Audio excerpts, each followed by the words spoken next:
Hello friends, welcome back to my channel. আজকে আমি আপনাদেরকে পটল ডিম দিয়ে একটা মজাদার রেসিপি বানিয়ে দেখাবো।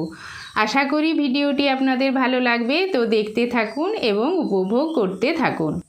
এই রেসিপিটি বানানোর জন্য নিয়ে নিয়েছি 5টি পটল, 1টি ডিম।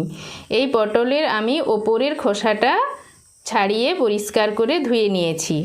আর নিয়ে নিয়েছি 2টো কুচনো পেঁয়াজ, রসুন বাটা, আদা বাটা, হলুদ গুঁড়ো, জিরে গুঁড়ো, ধনে গুঁড়ো, লবণ আর একটা টমেটো বেটে নিয়েছি।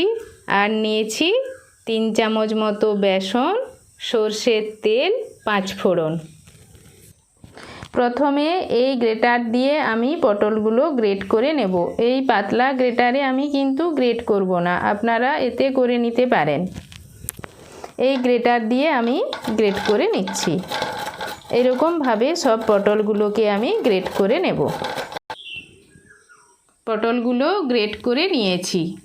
এখন এর মধ্যে দিয়ে দিচ্ছি অল্প পরিমাণ পেঁয়াজ কুচি, আর দিয়ে দেব কুচনো লঙ্কা, আর দিয়ে দিচ্ছি অল্প পরিমাণ জিরে গুঁড়ো, দিয়ে দিলাম ধনে গুঁড়ো, আর দেব হলুদের গুঁড়ো,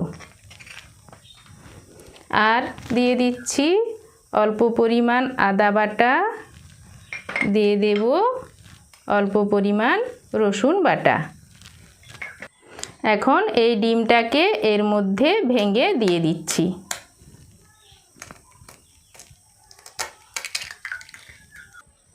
আর দেব পরিমাণ মতো লবণ, দিয়ে দিচ্ছি বেসন। এই সব উপকরণগুলো দিয়ে হাতে করে আমি ভালোভাবে মাখিয়ে নেব। প্রয়োজনে বেসন লাগলে আরও দিয়ে দেব। মিশ্রণটা তৈরি হয়ে গিয়েছে, এটাকে ভেজে নেব। উনানে কড়াই বসিয়ে দিয়েছি, কড়াইয়ের মধ্যে দিয়ে দিচ্ছি সরষের তেল। তেলটা গরম হয়ে গিয়েছে, এখন আমি বড়ার মতো আকারে এগুলোকে ছেড়ে দেব। এরকমভাবে আমি সব বড়াগুলো দিয়ে দেব, দিয়ে ভেজে নেব। বড়াগুলো ভাজা হয়ে গিয়েছে, এখন আমি এগুলোকে তুলে নেব। এখন কড়াইয়ের মধ্যে দিয়ে দিচ্ছি আরও অল্প পরিমাণ সরষের তেল, দিয়ে দিচ্ছি তেজপাতা, দিয়ে দিচ্ছি 5 ফোড়ন, আর দেব একটা শুকনো লঙ্কা। ফোড়নটা একটু ভেজে নেব। ফোড়নটা ভাজা হয়ে গিয়েছে, দিয়ে দিচ্ছি কুচনো পেঁয়াজ। পেঁয়াজটা দিয়ে আমি একটু নাড়িয়ে চাড়িয়ে ভেজে নেব। পেঁয়াজটা ভেজে নিয়েছি, এখন এর মধ্যে দিয়ে দিচ্ছি জিরে গুঁড়ো, 1/2 চামচ জিরে গুঁড়ো, 1/2 চামচ ধনে গুঁড়ো, অল্প পরিমাণ হলুদের গুঁড়ো, দিয়ে দিচ্ছি আদা বাটা, আর দিয়ে দিচ্ছি রসুন বাটা। এই সব উপকরণগুলো দিয়ে একটু নাড়িয়ে নিচ্ছি। টমেটো বাটা দিয়ে দিচ্ছি।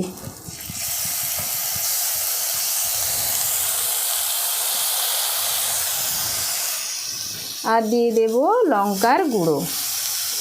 এই সব উপকরণগুলোকে আমি ভালোভাবে কষিয়ে নেব। মশলাটা ভালোভাবে কষানো হয়ে গিয়েছে, এখন আমি এর মধ্যে দিয়ে দিচ্ছি জল। জলটা আমি আমার প্রয়োজন মতো দিচ্ছি, আপনারা আপনাদের প্রয়োজন মতো জল দিয়ে দেবেন। এর মধ্যে দিয়ে দিচ্ছি লবণ। জলটা একটু ফুটে আসলে আমি বড়াগুলো দিয়ে দেব। ঝোলটা ফুটে গিয়েছে, এখন আমি বড়াগুলো এর মধ্যে দিয়ে দিচ্ছি। বড়াগুলো দিয়ে আমি মিনিট 2-3 ফুটিয়ে নেব। রান্নাটা হয়ে গিয়েছে, এবার এটাকে আমি অন্য পাত্রে ঢেলে নেব।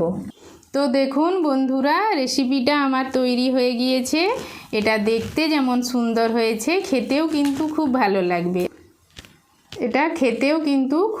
লাগবে। আপনারাও বাড়িতে খুব সহজেই এই রেসিপিটি বানিয়ে নিতে পারবেন। তো বন্ধুরা, ভিডিওটি ভালো লাগলে আমার চ্যানেলটিকে অবশ্যই সাবস্ক্রাইব, শেয়ার, লাইক এবং নতুন ভিডিওর আপডেট পেতে পাশের বেল আইকনটি অবশ্যই প্রেস করে দেবেন। আজকের মতো আসি বন্ধুরা।